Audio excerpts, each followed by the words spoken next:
మీకు తెలుసు కదా, రాను చెక్స్ అండ్ బ్యాలెన్సెస్ కోసం ఉద్దేశించబడినటువంటి ఈ కేంద్ర ప్రభుత్వ పై చేయిని కేంద్ర ప్రభుత్వం రాజకీయ ప్రయోజనాల కోసం వినియోగించడం మొదలుపెట్టింది. The government started to misuse the power it was given in the appointment of judges. Okay, particularly from the late 1960s onwards. 1960 దశకంలోని చివరి సంవత్సరాల నుంచి ఈ పరిణామం మొదలైందన్నమాట. Not only appointment of judges, even transfer of high court judges from one high court to another high court. High court జడ్జిల బదిలీ చూసారండి, ఒక high court నుంచి ఇంకో హైకోర్టుకి. దీనికి సంబంధించి కూడా కేంద్ర ప్రభుత్వం తన అధికారాన్ని దుర్వినియోగం చేసే ప్రయత్నాలు స్టార్ట్ చేసింది. దీన్ని రాజకీయపరం చేయడం స్టార్ట్ చేసింది ఇందిరాగాంధీ. ఫస్ట్ యాక్చువల్గా it started the time of Indira Gandhi only. అప్పటిదాకా సుప్రీంకోర్టు ప్రధాన న్యాయమూర్తి నియామకం కోసం సీనియారిటీ అనే ప్రిన్సిపల్ ని కూడా ఒక సాంప్రదాయంగా కొనసాగిస్తూ ఉండేవాళ్ళండి. Okay, a convention was established to appoint the senior most judge of Supreme Court as the chief justice of India. ఇలాంటి ఒక పరిస్థితిని స్థాపించుకున్నారు మెల్లిగా. ఓకే, సో సుప్రీం కోర్టు ప్రధాన న్యాయమూర్తి నియామకం కోసం సీనియారిటీ ప్రిన్సిపల్ ని ఫాలో అయ్యారు. ఓకే, ఇతర జడ్జీలను నియామకంలో సాధారణంగా చీఫ్ జస్టిస్ ఆఫ్ ఇండియాని పిలిచి ఆయనతో సంప్రదించి అప్పుడు నియామకాలు చేస్తూ ఉండేవాళ్ళు. ఓకే, కానీ లేట్ 1960s నుంచి two things had begun to affect the working of Indian judiciary. First ఏంటంటే politicization of appointments and transfers of judges. Okay, politicization, జడ్జిల నియామకం అట్లాగే హైకోర్టు జడ్జిల బదిలీలు, ఈ రెండు కూడా రాజకీయ ప్రభావాలకి లోనవ్వడం మొదలయ్యాయి లేట్ 1960s నుంచి. ఓకే, ఇవన్నీ మీరు నోట్ చేసుకుంటే బెటర్ అండి. ఓకే, ఎందుకంటే దీని తర్వాత మీరు ఆన్సర్లు ఎస్ఏలు పెట్టుకోవాల్సి ఉంటుంది కదా ఇవన్నీ, right? So these are the things that you are suppose to put incorporate in your SA. కాబట్టి ఇవన్నీ పాయింట్స్ కింద మీరు రాసుకుంటే మీ ఎస్ఏకి స్ట్రక్చర్ వచ్చేస్తుంది. ఓకే, సో లేట్ 1960s నుంచి జడ్జిల నియామకం అట్లాగే జడ్జిల బదిలీలు ఇవన్నీ కూడా రాజకీయ ప్రభావాలకి లోనవ్వడం మొదలయ్యాయి. So appointment of judges as well as the transfers began to be politicized from the late 1960s onwards. Also ఈ టైంలోనే the principle of seniority in the appointment of chief justice also began to be violated. Okay, the principle of seniority in the appointment of chief justice also began to be violated. Okay, so Supreme Court ప్రధాన న్యాయమూర్తి నియామకంలో seniority సిద్ధాంతం కూడా ఉల్లంఘించబడింది. Can you tell me who was the first chief justice of India who was appointed violating the principle of seniority? Bit preliminary law, Justice A.N. Ray. He was appointed in 1969, Indira Gandhi టైంలో. ముగ్గురు senior జడ్జిలు ఉండగా కూడా ఆ ముగ్గురిని పక్కన పెట్టి వీడిని సుప్రీంకోర్టు ప్రధాన న్యాయమూర్తిగా నియమించింది ఇందిరాగాంధీ. ఓకే, ఆ తర్వాత జనతా గవర్నమెంట్ ఫామ్ అయిందండి 1977లో. వాళ్ళు కూడా ఈ ప్రిన్సిపల్ ని వైలేట్ చేశారనమాట. ఓకే, ఈ పాపల్లో అందరూ కొంచెం కొంచెం మూట కట్టుకున్నారు అనమాట. రైట్, 1977లో జనతా గవర్నమెంట్ అధికారంలోకి వచ్చిన తర్వాత వాళ్ళు సీనియారిటీ ప్రిన్సిపల్ ని పక్కన పెట్టేసి justice Beg was appointed as the chief justice of India. Okay, 1977లో. సో ఇట్లా from the late 1960s onwards appointment of judges was being politicized. Okay, కాబట్టి I think I told you once in the class, if you remember, the judges of Supreme Court during Indira Gandhi's time were called as the palace guards of Indira Gandhi.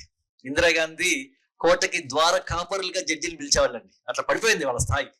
Okay, ఎంతసేపు అమ్మగారు అమ్మగారిని గురించి చుట్టూ తిరుగుతూ ఉండేవాళ్ళు అనమాట ఈ judges అందరూ కూడా. Okay, so that was the scenario by late 1960s. Okay, and Supreme Court during this time realized that there was a very very systematic and a well calibrated attack on independence of judiciary. ఇప్పటి నుంచి న్యాయశాఖ స్వతంత్ర ప్రతిపత్తిపై ప్రభుత్వం ఒక బలమైనటువంటి దాడి చేయడం మొదలుపెట్టింది అని సుప్రీంకోర్టుకి అర్థమైంది. Okay, by the late 1960s. Okay, right. So even transfer of judges also was being politicized. Government కి వ్యతిరేకంగా ఏదైనా ఒక హైకోర్టు జడ్జి తీర్పు ఇచ్చారు అనుకోండి, వాడిని తీసుకెళ్లి దూరంగా ఎక్కడ పడేసేవాళ్ళు అనమాట. there was one judge about whom Indira Gandhi said, అతను జడ్జిగా ఉన్నంత వరకు కూడా నాకు కనిపించకూడదు, అంత దూరం తీసుకెళ్లి పడేయండి అని చెప్పింది అనమాట ఓకే జడ్జిని. ఓకే, అట్లాంటి జడ్జెస్ ట్రాన్స్ఫర్స్ కూడా they were being politicised. Okay, so ఈ నేపథ్యంలో మొట్టమొదటిసారిగా సుప్రీంకోర్టు జడ్జిల నియామకాలు బదిలీలకు సంబంధించిన అంశాలని విచారిస్తూ ఒక కేసులో తీర్పిచ్చింది. The first judges case. Can you tell me what is the name of the case? The SP Gupta versus Union of India case 1982. It was called as the first judges case.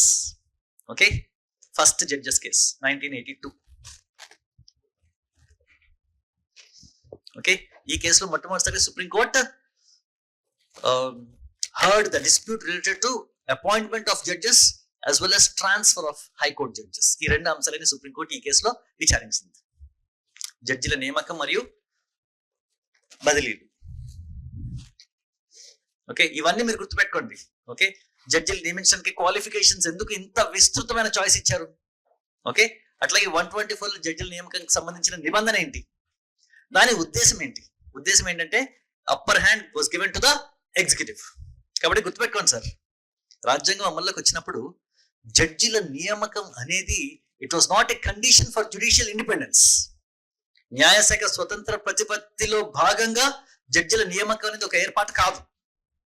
Okay, కేంద్ర ప్రభుత్వానికి ఉద్దేశపూర్వకంగా పైచేని కల్పించిన part of the scheme called checks and balances. కాబట్టి విస్తృతమైనటువంటి choice ఇచ్చారు. Okay, ఇవన్నీ మీరు మీ ఎస్ఏలో explain చేయవలసి ఉంటుంది అనమాట.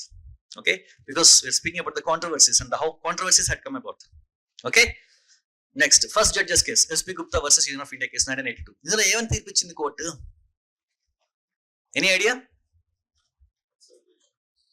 In this case, Supreme Court ruled that the constitutional makers have given an upper hand to the executive in the appointment of judges. కాబట్టి consultation అప్పుడు supreme court chief justice ఇచ్చినటువంటి సలహాకి ప్రభుత్వం కట్టుబడి ఉండాల్సిన అవసరం లేదని తీర్పిచ్చింది.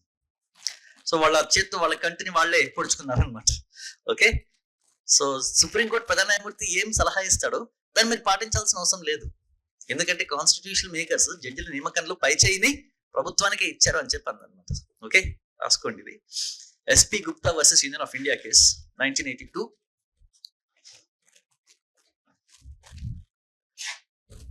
The advice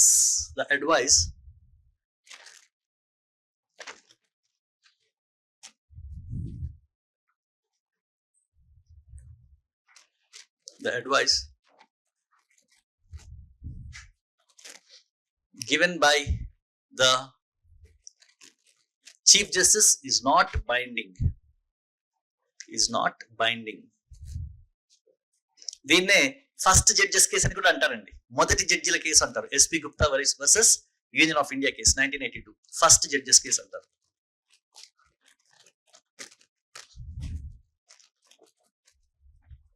Okay, so President was not bound to take any decision based on consultation. Okay, right? President was not bound to take any decision based on consultation. So సంప్రదింపుల ద్వారా వచ్చినటువంటి ప్రధాన న్యాయమూర్తి సలహా రాష్ట్రపతిపై నిర్బంధం కాదు. దానికి కట్టుబడి ఉండాల్సిన అవసరం ప్రెసిడెంట్ ఆఫ్ ఇండియాకి లేదు.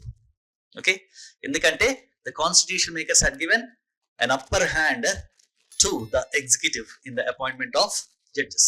అట్లాగే హైకోర్టు జడ్జెస్ ట్రాన్స్ఫర్స్ కూడా సెంట్రల్ గవర్నమెంటే డిసైడ్ చేసుకోవచ్చు అని చెప్పి అన్నమాట. Okay, right.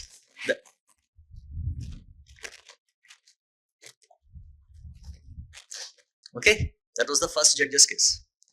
సో ఈ కేసులో సుప్రీంకోర్టు ఏం చేసిందంటే కేంద్ర ప్రభుత్వ పై చేయిని అంగీకరించింది. Supreme court considered the upper hand in appointment of judges and transfer of judges as well. The second judges case was of course a very famous case, right? Next, second judges case ఏంటండి ఇది? Supreme Court Advocates on Record Association versus the Union of India case. స్కారా అంటారండి. Supreme Court Advocates on Record Association. Supreme Court Advocates on Record Association versus Union of India case. దీన్నే second judges case అని చెప్పి అంటారు. Okay, ఈ కేసులో supreme court చాలా clear గా చెప్పేసింది అనమాట. సంప్రదించడం అంటే ఏదో పిలిపించి పక్కన కూర్చోబెట్టుకుని ఒక కాఫీ తాగిచ్చి మేము పలానా ఎక్స్ని నియమిస్తున్నాం అని మాకు చెప్పడం కాదు. Consultation means concurrence. చెప్పింది మర్యాదగా విన్నాం అని చెప్పి అంటుంది అనమాట సుప్రీంకోర్టు ఈ కేసులో. ఓకే, సో ఈ కేసులో సుప్రీంకోర్టు ఏం చెప్పిందంటే, first consultation means concurrence. Okay, సంప్రదింపుల నేపథ్యంలో వచ్చిన సలహా రాష్ట్రపతిపై నిర్బంధము. ఓకే, సో ఈ కేసులో సుప్రీంకోర్టు ఏం చెప్పింది అంటే, అసలు the initiative for appointment of a judge also should come from the president of India in the first hand. ఏదైనా ఒక వ్యక్తి నియామకానికి సంబంధించిన చొరవ కూడా ముందుగా సుప్రీంకోర్టు ప్రధాన న్యాయమూర్తి నుండే రావాలి. అంతేగాని మీరు సెలెక్ట్ చేసి మమ్మల్ని సంప్రదింపులకు పిలవడం కాదు, మేమే సెలెక్ట్ చేస్తాం. అప్పుడు మనం కూర్చుందాం, మేము ఏం చెప్తే దాన్ని మీరు మర్యాదగా వినండి. ఇది సంప్రదింపులు అంటే. నిజంగా ఇదేనా కన్సల్టేషన్ అంటే? What you think? ఇంక వాళ్ళు ఏం చెప్తే అదే కదా, అంతే కదా. వై? ఇందాక చెప్పుకున్నాం, the supreme court has the power of final interpretation of Indian constitution. రాజ్యాంగానికి ప్రతి ఒక్క పదానికి అంతిమ అర్ధ వివరణ అధికారం ఇచ్చే బాధ్యత, అధికారం సుప్రీంకోర్టుకే ఉంటుంది. కాబట్టి సుప్రీంకోర్టు ఏం చెప్తే అదే మన కాన్స్టిట్యూషన్. ఎవరన్నారు ఈ మాట? The Indian constitution is what the judges say it is. Who said this? The Indian constitution is a lawyers Paradise. భారత రాజ్యాంగం న్యాయవాదుల స్వర్గధామం అని చెప్పి అంటాడు. ఎందుకంటే జడ్జిలు ఏం చెప్తే అదే మన కాన్స్టిట్యూషన్. కన్సల్టేషన్ అంటే కంకరెన్స్ అంటే కంకరెన్సే, కాదంటే కాదే, వాళ్ళు ఏం చెప్తే అదే. That is our constitution. So ఈ కేసు వీళ్ళు ఏం చెప్పారంటే, కన్సల్టేషన్ అంటే the initiative for appointment of a judge or for transfer of judges should come from the CJI. Okay, so జడ్జిల నియామకం కోసం కానీ జడ్జిల బదిలీ కోసం కానీ చొరవ ముందుగా ప్రధాన న్యాయమూర్తి నుంచే రావాలి అని చెప్పి అందనమాట Supreme Court. Okay, the initiation for appointment or transfer of judges should come from the chief justice. జడ్జిల నియామకం మరియు జడ్జిల బదిలీకి సంబంధించిన చొరవ ప్రధాన న్యాయమూర్తి నుండే రావాలి. అట్లాగే ఈ కేసులను సుప్రీంకోర్టు కరాఖండిగా తేల్చేసిందని, ఎవరిని పడితే వాడిని కాదండి, సీనియారిటీ ఉన్న వ్యక్తిని మాత్రమే ప్రధాన న్యాయమూర్తిగా నియమించాలి అని చెప్పింది. Only the senior most judge should be appointed as CJI.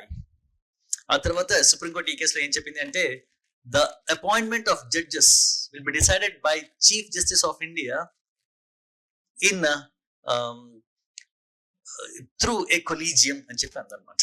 Okay, అంటే ఏ గ్రూప్ ఆఫ్ జడ్జెస్ తో ఏర్పాటైన ఒక కొలీజియం లో కూర్చుని chief justice of India will decide on the appointments and transfers.